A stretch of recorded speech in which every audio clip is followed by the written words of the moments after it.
తెలంగాణలో మూడో విడత గ్రామ పంచాయతీ ఎన్నికల పోలింగ్ ముగిసింది. 1 గంట వరకు క్యూ లైన్ లో ఉన్న వారికి ఓటు వేసే అవకాశం కల్పించారు. బ్యాలెట్ బాక్స్లను సీల్ వేసిన తర్వాత కౌంటింగ్ కేంద్రాలకు తరలిస్తారు. మరో గంటలో ఓట్ల లెక్కింపు ప్రారంభించనున్నారు. మూడో దశలో పల్లెల్లో ఓటర్లు పోటెత్తారు. ఇక ఉదయం 11 గంటల వరకు 57.91% పోలింగ్ నమోదైంది. పలు గ్రామాల్లో కాంగ్రెస్ బీఆర్ఎస్ మధ్య ఘర్షణలు చోటు చేసుకున్నాయి. మూడో దశలో మొత్తం 3,552 సర్పంచ్, 28,410 వార్డు పదవులకు పోలింగ్ జరిగింది. ఇక తుది ఫలితాలపై ప్రధాన పార్టీలలో ఉత్కంఠ నెలకొంది.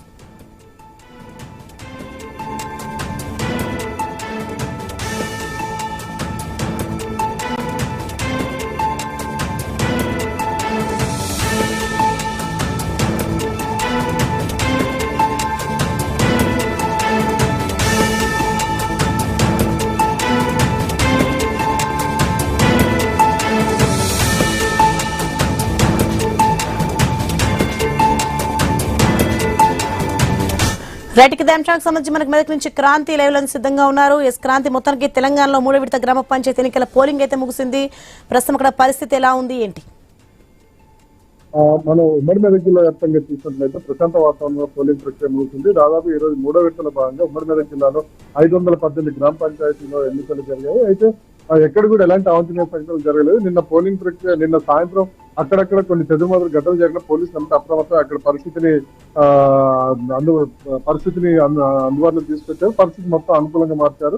ఆ ప్రధానంగా మనం చూసుకున్నట్లయితే సంగారెడ్డి జిల్లాలోని నారాయణగిరి నియోజకవర్గంలో కొంత పరిస్థితి చేదాటుండే అక్కడ వెంటనే అక్కడ పోలీసులు అప్రమత్తం అక్కడ ఇరు వర్గాలను కూడా శాంతపరిచారు. వాళ్ళని అదుపులోకి తీసుకుని ఎవరైతే గొడవలు కానివారో వాళ్ళని అదుపులోకి తీసుకున్నారు. ఈ రోజు ఉదయం నుంచి కూడా ప్రశాంతమైన వాతావరణంలో పోలింగ్ ప్రక్రియ జరిగింది. మనము ఉమ్మడి మెదక్ జిల్లా వ్యాప్తంగా చూసినట్లయితే ఇప్పటి వరకు మనకు అందుతున్న సమాచారం ప్రకారం 80% పోలింగ్ నమోదైన తెలుస్తుంది. ఇంకా పూర్తి వివరాలు అందాల్సి ఉంది. ఆ పోలింగ్ దాదాపు అన్ని పోలింగ్ కేంద్రాల్లో కూడా ఓటింగ్ ప్రక్రియ ముగిసినట్టుగా మనకు తెలుస్తుంది. కరెక్ట్ 1 గంటకి మనం పోలింగ్ కేంద్రాల దగ్గర అధికారులు గేట్లను మూసేశారు. ఆ 1 గంట వరకు లోపల ఉన్న వాళ్ళందరూ కూడా ఓటు హక్కు వేసే అవకాశం కల్పిస్తున్నారు. ఇప్పుడు ఎవరైతే బాక్సులు మూసి సీల్ చేసిన తర్వాత ఆ పోలింగ్ ఏజెంట్లు అందరూ కూడా మనకి బయటకు పంపించే దృశ్యాలు మనం చూడొచ్చు. ఇప్పుడు దాదాపుగా ఆ పోలింగ్ బాక్సులు అన్ని కూడా బ్యాలెట్ బాక్సులు అన్ని కూడా సీల్ చేస్తున్నారు. ఇప్పుడు భోజన విరామం తర్వాత లంచ్ బ్రేక్ తర్వాత నెక్స్ట్ మనకి కౌంటింగ్ ప్రక్రియ ప్రారంభం కానుంది. దీనికోసం ప్రత్యేకంగా మళ్ళీ కౌంటింగ్ ఏజెంట్లని లోపలికి తీసుకొని ఉన్నారు. ఒక్కొక్క వార్డుల వారీగా మొత్తం వార్డులన్నీ లెక్కించిన తర్వాత వార్డుల లెక్కింపు పూర్తి వార్డుల విజేతలు ప్రకటించిన తర్వాత సర్పంచ్ ఎన్నికకి సంబంధించిన ఓట్లు లెక్కించున్నారు. సర్పంచ్ ఎన్నిక పూర్తయిన తర్వాత వార్డు మెంబర్ల ద్వారా ఉప సర్పంచ్ కూడా ఎన్నుకొని ఉప సర్పంచ్ ఎన్నిక కూడా పూర్తి చేయనున్నారు. మొత్తానికి అయితే ఎక్కడ కూడా ఎలాంటి చెప్పుకోదగ్గ పరిస్థితులు ఎలాంటి అవాంఛనీయ సంఘటనలు జరగలేదు. కొన్ని చోట్ల కాస్త చెదురుమరు ఘటనలు జరిగినా కూడా కొన్ని చోట్ల పోలీసులు కొంత అత్యుత్సాహం చూపించారు. కొన్ని చోట్ల పూర్తిగా కూడా మనం చూసినట్లయితే కొన్ని కేవలం గేట్లకి తాళాలు వేసి వదిలేసిన కానీ ఇట్లా చూస్తే మనం చూడొచ్చు. ఇట్లా పోతే ఫ్రీగా ఉన్న గేట్లు ఉన్న దగ్గర నుంచి కొంతమంది 1 గంట తర్వాత కూడా వచ్చిన ఓటర్లు లోపడిపోయిన సందర్భంలో మనం ప్రస్తుతం మెదక్ జిల్లా కోడిపల్లి దగ్గర ఉన్నాం. మొదట 1 గంట వరకు కూడా ఇక్కడ ఉన్న పోలీసులు అంతా కూడా గేటు తాళాలు వేయించారు. తాళాలు వేయించిన తర్వాత వాళ్ళంతా ఇక్కడ పక్కకి వెళ్లారు. 1 గంట తర్వాత వచ్చిన ఓటర్లు పక్కనున్న సందులోంచి వెళ్లిన దృశ్యాలు మనం గమనించాం. ఇక్కడి నుంచి లోపలికి వెళ్లి వాళ్ళు 1 గంట తర్వాత కూడా పోలింగ్ కేంద్రంలోకి వెళ్లి ఓటాకు వినియోగించుకున్నది మనం గమనించాం. ఇట్లాంటి చెదురుమర్రు ఘటనలు కొన్ని నిర్వహణ లోపాలు తప్పించి అన్ని మొత్తం కూడా ఉమ్మడి మెదక్ జిల్లా వ్యాప్తంగా కూడా ప్రశాంత వాతావరణంలో మూడో విడత పోలింగ్ ప్రక్రియ పూర్తయింది. మరికొద్ది సేపట్లో లెక్కింపు కూడా ప్రారంభం కానుంది. ఇది ఇక్కడ ఉన్న పరిస్థితి.